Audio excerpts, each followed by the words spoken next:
Welcome everybody to Legacy Finals for the X-Mage League. It's myself at the bottom of the screen against Cody Totman at the top. Cody was the undefeated champion of the New Players League, so he gets to play first. I was 6-1 and qualify as a wild card. I'm going to keep this hand because it can go off turn 1.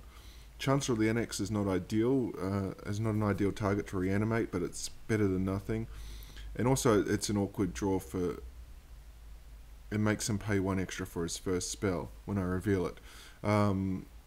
Obviously, he can play a land pass with Force of Will, so it's going to muck up my whole plan, but when I'm on the draw, I can't really get around that, so this is the best case scenario. So I'm just going to hope that either he does something because he doesn't know what I'm on, say a ponder here, but he doesn't, he passes the turn, so I have a risk here, but I'm just going to go for it.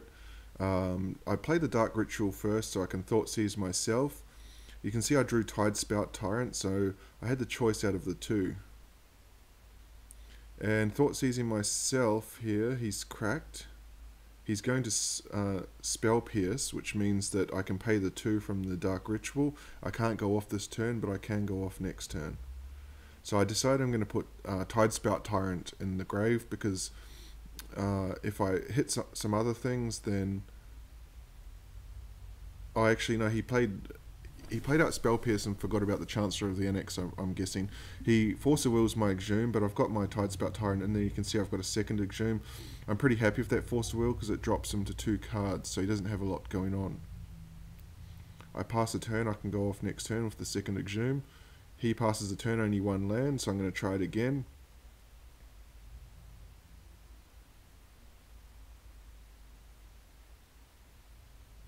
Exhume and bring back my Tidespout Tyrant. So what I'm hoping for now is to hit spells such as Dark Ritual or Faithless Looting so I can start bouncing his permanents, but unfortunately, as you can see, I start to just hit lands and other crap. So Tidespout's still a 4-turn clock. At this stage, I'm not sure what he's on. I've seen Force of Will, and red-blue would, in this league, usually means Show and Tell. Lotus Petal confirms it's... or Sneak and Show. So I know he can actually go off now if he has the required piece. Animate Dead doesn't have a target. So at this stage I'm just kind of hoping I can race him because he has 3 mana, he can play Show and Tell, which would just be game over for me. Now I'm thinking Sneak Attack here, but no, he doesn't Sneak Attack either. At this stage I'm pretty safe because if he's Show and Tells I can get Grizzlebrand, I can then find a card that I can cast and just bounce his Emrakul, and he concedes, so we go to game 2. He couldn't beat me in time. This one here I can keep as well because I can also go off on turn 1, but you can see he's got Grafdigger's Cage. I expect that. This Serenity is my sideboard, my spicy sideboard tech. And so I don't mind the Grafdigger's Cage here. I will unmask instead, targeting him. You can see 2 Show and Tell. This was a tough. This was a tough decision because 2 Spell Pierce and 2 Show and Tells. I don't have the second spell to get one of them out of the hand, so Show and Tell is a bit pointless. He only needs 1 target to go off. I can't counter. So ultimately, I decide to take the Spell Pierce, because my thinking is that I have more reanimation spells than he has counter spells. So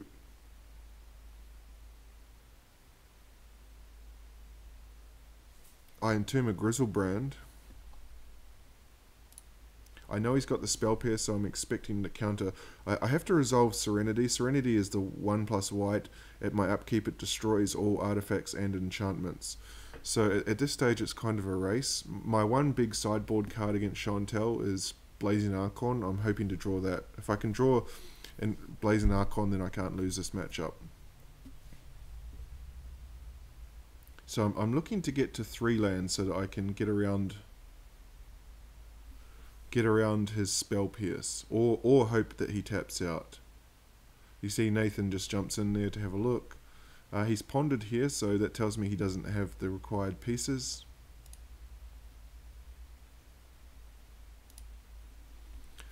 I'm still pretty confident once he pondered there that I can get this match, but I'm a turn behind because I need to resolve Serenity. So next turn I'm hoping for either Blazing Archon or a third land. A third land, then I can play Serenity and also Dark Ritual to get around the Spell Pierce if required.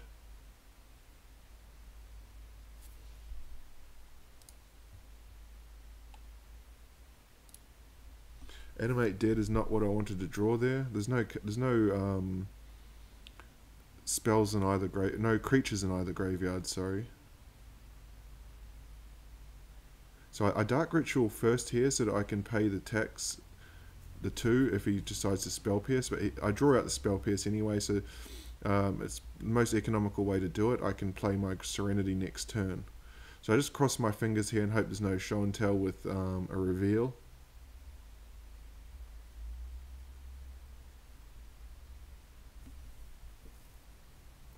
You can see Grave Titan. He passes the turn, so I'm pretty happy about that. And there's a card. Once I draw a Blazing Archon, I don't think I can lose from here. Blazing Archon basically just says creatures can't attack me. It's a 5/6 flyer. So even though he can resolve his threats, it's just a matter of time. So here's a show and tell. This has worked out perfectly for me.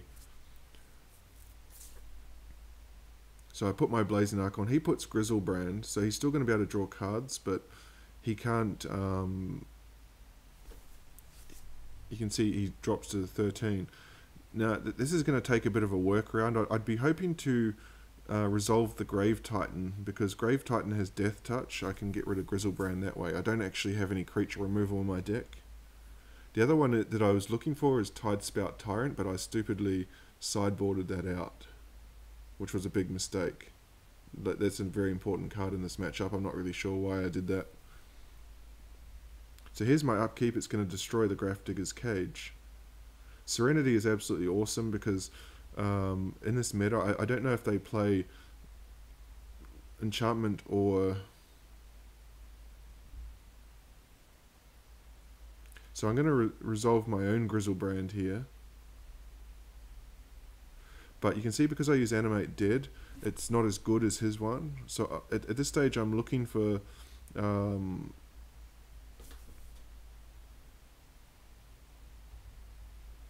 like a Thoughtseize or something to get him off his game, but I don't find it. You can see the Unmasked there. He counters my Faithless Looting. I really wanted to get the Grave Titan. So at this stage I see I have 8 cards. I don't want to fire off the Unmask because I want to put Grave Titan in the grave, because I have too many cards. So I pass the turn, put Grave Titan in there.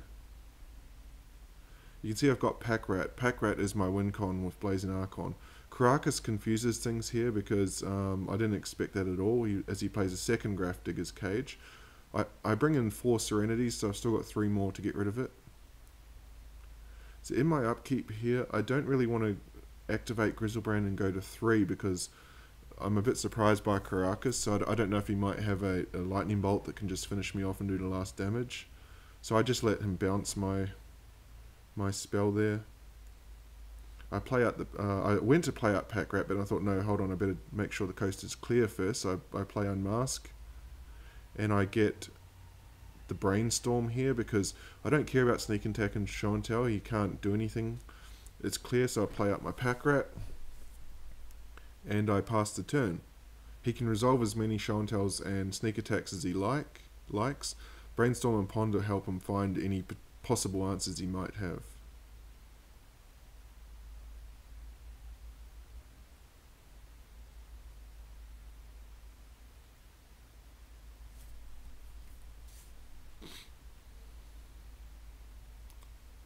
So I'm guessing that was the draw for the turn, Preordain, or the draw from the Ponder.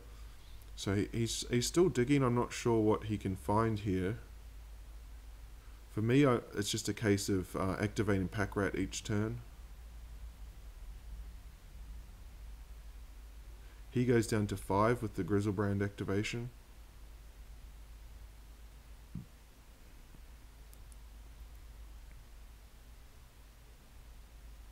You can see he's got no shortage of lands, but Blazing Archon just sitting there. So he's going to Brainstorm now.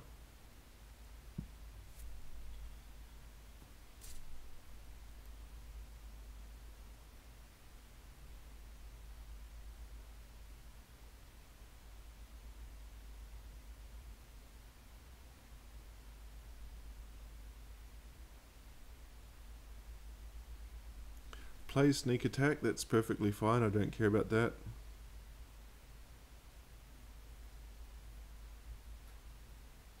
And he passes the turn, so I'm just going to entomb a threat here, just for the sake of it.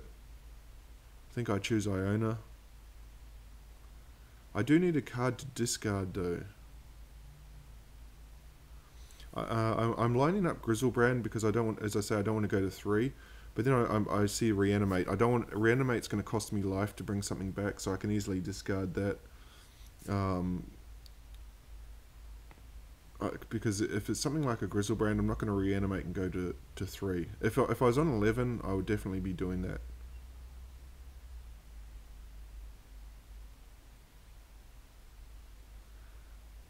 So he's going to show and tell here. That's perfectly fine.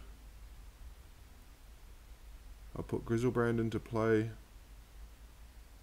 which he's just going to bounce it with Caracas anyway. I'm not interested in drawing the cards again. As I say, if I was at 11 life, I'd definitely draw the 7 cards because it would give me a ton to discard to Pack Rat.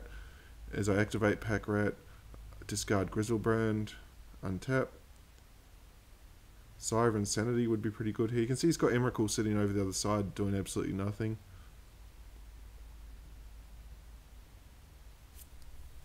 And so now he's just dig. I'm sitting here thinking, what can he possibly bring in?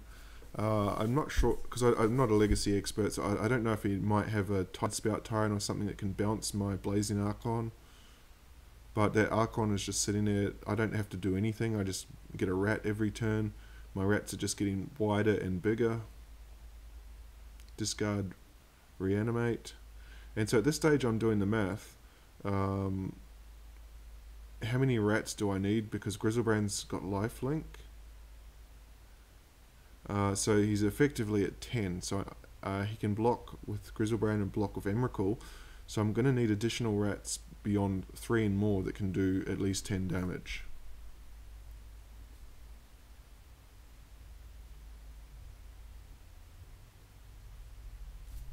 As you can see, doing nothing. I mean, the extra more lands would be nice just to get activate Pack Rat faster.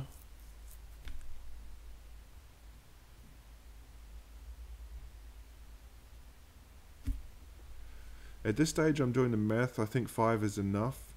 If I don't want to swing my Blazing Archon just in case he's got some sort of trick. So what I'm going to do here is Thoughtseize to make sure the way is clear.